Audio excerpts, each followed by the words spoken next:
మనమంతా చూస్తున్నాం. ఎప్పుడా అని ఎదురు చూస్తున్నాం. ఏమంటివి ఎంత మాట.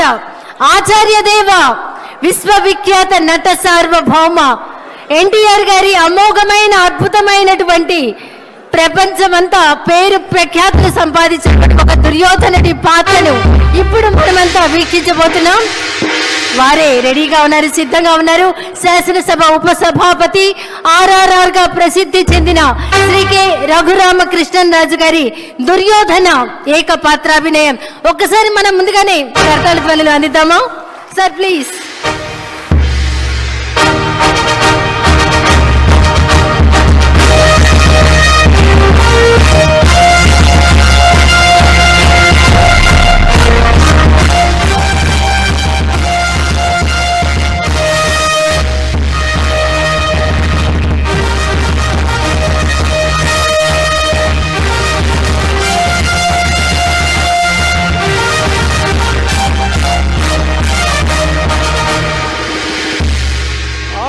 ఆచార్య దేవ ఏమంటివి జాతి నెపమన సోత శుద్ధిని కింద నిలువ అర్హత లేదందువా. ఎంత మాట. ఇది క్షాత్ర పరీక్షయే గాని క్షత్రియ పరీక్ష కాదే. కాకూడదు, ఇది కుల పరీక్షయే అందువా. నీ తండ్రి భరద్వాజుని సంభవం ఎట్టిది. అతి దుముక్షాకరమైన నీ సంభవం ఎట్టిది. అగ్నికుండలో పుట్టిదివి కదయ్యా, నీదే కులము. అంతేగాక ఈ కుల గురువైన వశిష్ఠుడు దేవకీ వేషయగు వరసి పుత్రుడు కాడా, ఆయనదే కులము. ఆయన పంచమజాతి కన్యయగు అరుంధతి యందు శక్తిని, ఆ శక్తి చండాగణ యందు పరాశరుని, ఆ పరాశరుని పళ్ళు పడుతైన మత్స్యగంధి యందు మా తాత వ్యాసుని, ఆ వ్యాసుడు విధవరాండ్లైన మా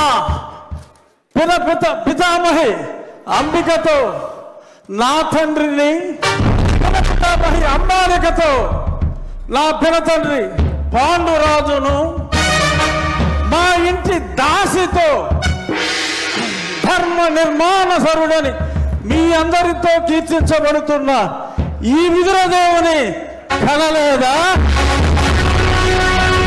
నాతో చెప్పిందేమయ్యా. బట్టి క్షత్రబీజ ప్రాధాన్యములతో సంకరమైన మా గురువంశము ఏనాడో కులహీనమైనది. కాగా నేను కులము వ్యర్థవాదములందరూ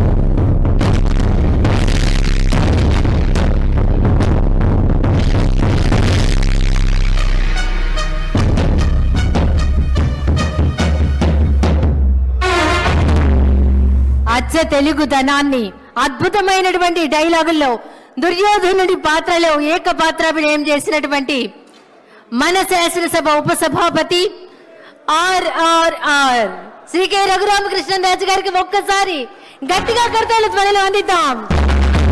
అభినందనలు సార్.